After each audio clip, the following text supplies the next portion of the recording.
Hey there mga my loves, Cancer! Thank you so much for always staying here with me in this channel. So bago natin simulan ang reading ninyo mga base for October 2023, reminders na hindi ito for everybody. So just pick up the messages you think are for you. At kung feel mo na ang reading na ito ay para sa'yo, then this reading might be para sa'yo. And syempre, wala tayong gender dito, ba lalaki, and of course, cross-watchers, you're all welcome here. You're free, no, na mag-switch roles dito. So, let's see what do we have here for you, Cancer, for the month of October 2023. So, spirits and angel guides, Archangel Michael, thank you so much. Can you please show me what do we have here for Cancer for the month of October 2023, please? October 2023 for my Cancer, please. Spirits and angel guides, can you please show me what do we have here for Cancer for the month of October 2023, please?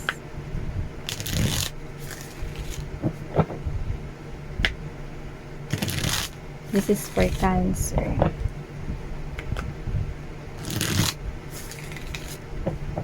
Okay. Let's see.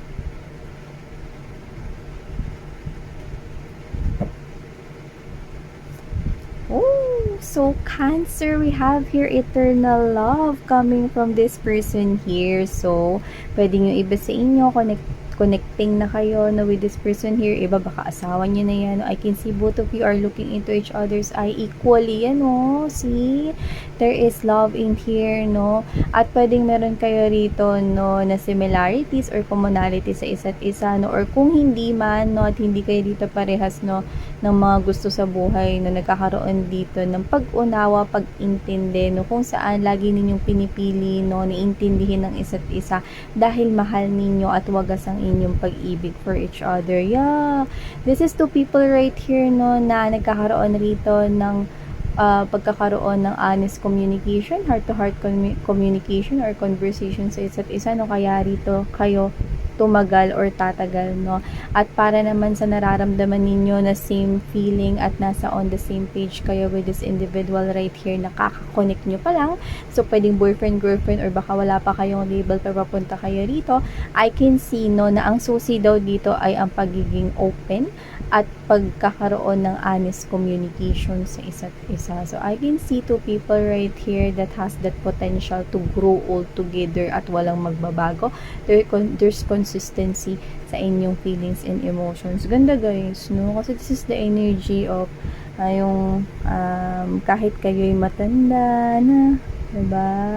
Hindi kayo nagbabago sa isa't isa. Taray, so yung iba maaari makikilala nyo pa lamang yung tao na yan no, nagugustuhin tumanda kasama mo no, ngayong buwan ng October 2023. So, how exciting is that to meet someone here na gustong makasama ka for such quite a long time sa buhay niya. So, wow, Cancer, love it, no? And with the coach right here, yeah, alam mo, yung advice, nakikinig kasi kayo sa isa't isa eh.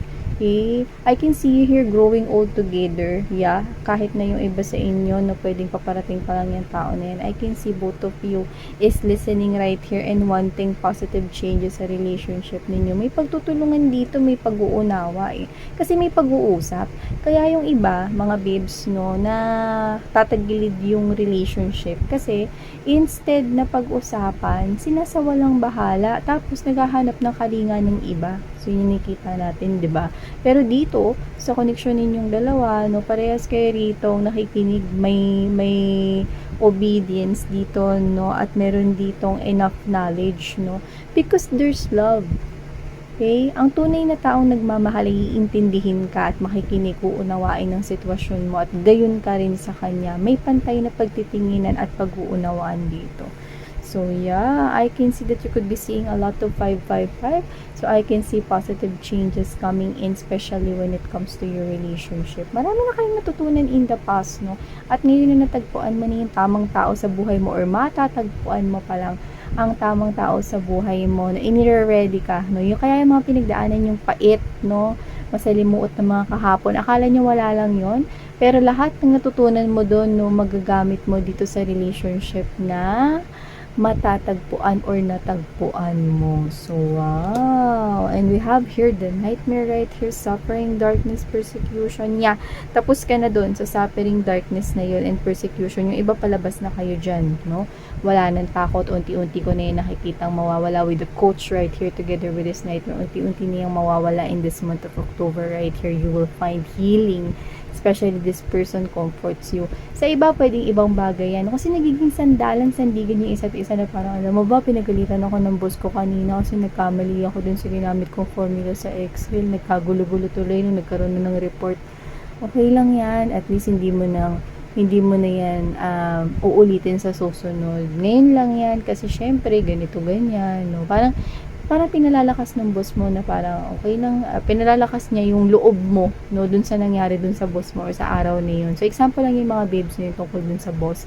Pero this person here is encouraging you, lifting you up, no, your mood, no, pinapagaan niya rito yung loob mo. And this person is making you feel na ano man yung mangyari, nandiyan siya sa tabi mo. Yeah, I can see someone here na aalalay sa'yo.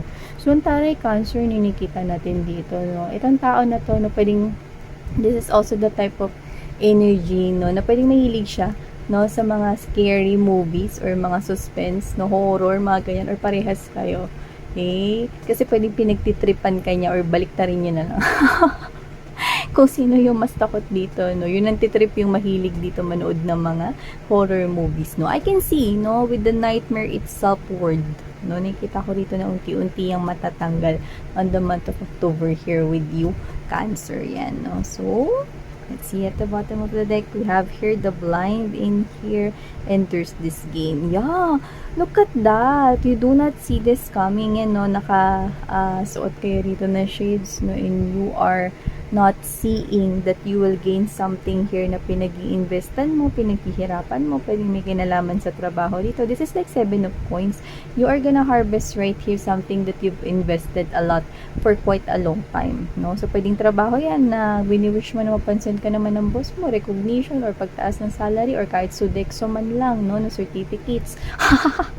I can see it happening.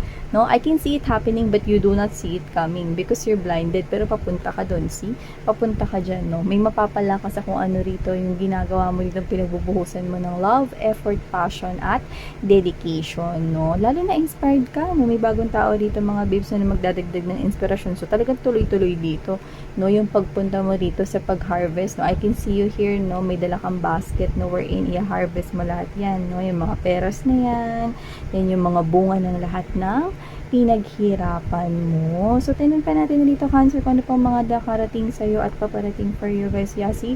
You do not see this coming, pero kinuda ko na. Siyempre, no? Ayun yung sense ng reading na iti. Ano ba kayo? Yeah. So, tell me more. Yung iba akala nyo hindi na magbubunga yung pinaghirapan ninyo kasi ang tagal nyo nang hinihintay. Magugulat talaga kayo kasi yan yung good news na paparating. See? This is the messenger. Page of Wands energy. Oh, see? The moon keeps on coming back. Ibig sabihin, this is about to unfold. This is about to happen. This is what is hidden. This is a surprise. This is a gift right here for you, Cancer. Oh. Let's see. Yeah, someone na magpapataw sa inyo, no? Someone who is in a position right here, no? So, pwedeng boss nyo nga yan, or yung in charge dyan sa HR, no? Kung sa workman yan, or sa business yan, there's recognition, there's credit right here sa yung ginagawa. So, yeah. Oh, looks like this is you. Mukhang mga babes, no, tumataas rito, no, yung passion mo rito sa pag-pursue rito, no, ng ginagawa mo, no, at mukhang may makakapansin talaga sa'yo rito, mukhang ito na yung new love na paparating sa'yo. Mapapansin niya rito, no, na magaling ka rito sa mga bagay-bagay, may laman lahat ng sinasabi mo, no, it's like this is you, no, you are not an empty can, no, na walang lata, no, yung maingay lang, no, hindi ganun. This person will see na lahat ng sasabihin mo is like magic, right? So, pwedeng this person will be around you, a co-worker, a colleague right here, if this is a new individual, and this person will observe you. Okay? Hindi ito yung tipo ng klase ng energy na madaldal, pero obserbahan ka niya rito to the point na magkakaroon siya ng interest with you kasi this is you are like a light to everybody na nakakausap mo, no? At hindi mo alam na naaagaw mo na rin pala yung attention niya rito, Cancer. So yeah, this person will be seeing you in a different light right here. So this could be an energy of someone that is new connection with you, or baka paparating pa lang ito, yung iba baka nasa buhay nyo na ito. I can see this person is so attracted to you. Oh, see? 7 of Coins energy, whatever it is that you're passionate with, investing your time, effort right here, I'm seeing na maha-harvest mo na yan. This is yun na parang nihintay mo, kailan ko ba ito maha-harvest, no? So see, wala kang kaalam-alam na maha-harvest mo na yan dito mga babes. So see, you're moving towards here, you're walking yan, no? May paggalaw, oh. May progress, oh. You're walking. Nakataas dyan yung isa mong paa, no? You're walking towards this gain right here, and I can see that this is your money, your coins, your abundance right here, recognition sa work, sa trabaho dito, no, sa business, kung ano man yan. And I can see that this person here at the back of his or her mind, yan yung invest na gusto niya rito mag-invest sa'yo sa kanyang life. Yeah, and we have here the Two of Wands energy. I can see you here deciding to pursue this because you're gonna feel, no, na tutuloy ko pa rin itong gusto kong gawin dito na may kinalaman sa trabaho. Pwede pag-invest niya ng pera mo, or baka business yan, expansion ng business, or baka ikaw to na ipupursu mo pa rin, no? Pag-aaral mo pa rin yung posisyon na gusto mong i-target rito. This is you na kahit hindi mo nakikita, no, na kung kailan ka mapapansin dito ng universe, no, na marirecognize ko sa ginagawa mong effort, no, tuloy ka pa rin. This is you are still continuing this kahit antagal mo na itong ginagawa, tapos parang wala kang nakikitang progress. There is my loves, no, nakikita ko lang dito, no, na kasi yung iba sa inyo nag-aantay to the point that you are in that energy of needy. So kapag nandun ka sa energy ng needy, anong ginagawa mo? Nag-aantay ka, you're in desperate mode. This is you want that to happen. See, di ba nasusuffocate kapag ka ganon? So ibig sabihin mga babes, no, this is you, okay, na pwede kasing na-divert yung iba mo rito na attention sa ibang bagay, no, we're into the point na basta hindi ka na lang ganun ka-needy. This is yun na hinahayaan mo na lang, like there's no pressure at all. Kaya nagkaroon na rito ng air para magawa ni universe tong minamanifest mo na to. So it is all happening now in the month of October. Yeah, kasi di ba when you attract something, di ba, like attracts like. So, whatever it is, no, mga babes, no, if you are in this type of energy na feeling mo kailangan mo yun, di ganun din yung ma-attract mo, yung kailangan mo yun, pero hindi yun mapapasayo. Kasi, nandun ka sa energy na parang sobrang naka-attach ka sa bagay na yun, to the point na hindi magawa ni universe na mai-prepare sa'yo yun. Kasi syempre, diba, papasok pa nila yun sa box, lalagyan pang ribbon, di-deliver pa sa address mo. So, you're not suffocating this anymore. This is you, hindi ka na nagbibigay ng pressure dito, waiting for this, patiently ka na lang, no, nagtitiwala, your trust in the flow, trust the process here in the universe, and it's coming, it's heading your way, right here. So, wow. Yeah, alam mo, this person isn't revealing himself or himself pa ngayon. A lot of you, singles, my loves, no, you're gonna meet this person right here. Okay, this person is somewhat secretive, but I'm not getting that it's negative. This is someone here na pwedeng hindi niya i-reveal kasi mag-o-observe pa lang siya sa'yo rito. But I can see that this person right here is really a very healing connection, no, may paparating dito at pwedeng siya na yun, no, na siya yung magre-remove yan, no, siya yung magtatanggal dito ng lahat ng takot mo. This is a very healing connection right here, and this person will help you, okay, sa mga problema mo, no, or sa mga bagay na gusto mo ritong solusyonan, kahit financial pa yan or what. This is a support, this is as alliance right here, this is a partner here. That's what I'm picking up. Yeah, you're gonna be okay, feeling this kind of soulmate connection with this person. This is what I'm talking about. This person will get attracted to your energy right here, and this person will see you as his or her soulmate here. This person is actually attracted to you because maybe you have this kind of, you've already encountered each other in the past. Pero whatever the case may be, I'm seeing that this person here is feeling this unexplainable feeling, and this is what we call soulmate, soul to soul connection. Yeah, kaya feeling invested siya. See?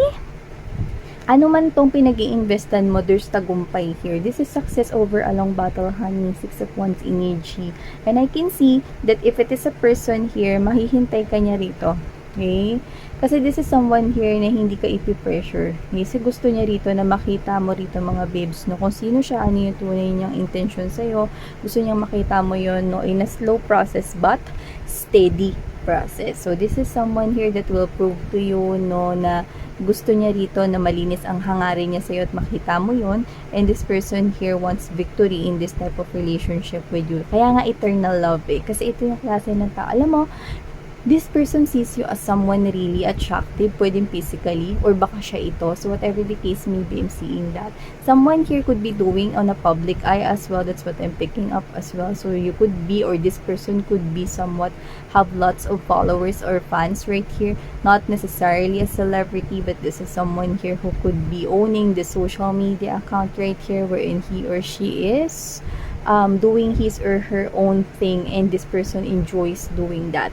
Yeah, this person connecting to you is someone here who is responsible and have lots of duties and responsibilities right here when it comes to his or her own personal life. But then again, I don't see this person neglecting you. Yeah, and at the bottom of the deck, see, it's no love right here, and look at that. This person here, I can see that you're gonna see that this person's intentions for you is to share with you his or her resources. This person could be single right here, or this person wants, okay, some kind of a stable connection with you. Love it is. This is someone here who is looking for that kind of love na magsistay talaga for a long time. Yung talagang willing na mag-invest at magtanim ng future with each other. Someone that will nourish and care for him or her. Someone that will be true, okay, to his or her feelings for him or her, and that person is seeing that someone bilang ikaw. Ay, iba. So, hingi tayo ng advice for this October 2023. Nga pala mga mahal mo, ingat-ingat sa mga paglalagay at lalapag na mga gamit ninyo, kasi nakakita ko rito may iwan. O hindi ko alam kung yun ba ay cellphone o wallet yun, kasi medyo malayo. So kung kayo ay kakain sa restaurant or magpupunta sa coffee shop or sa canteen, make sure, no, na double check ninyo kung dala nyo na ba yung mga gamit. Kasi may mga tao na nakakalimutan, mga babes, no, na meron pala silang dala. Speaking to me. Yung payong, lagi niiiwan. O, at least payong lang. O, diba? Payong lang, pero nakailang payong na mga babes, no?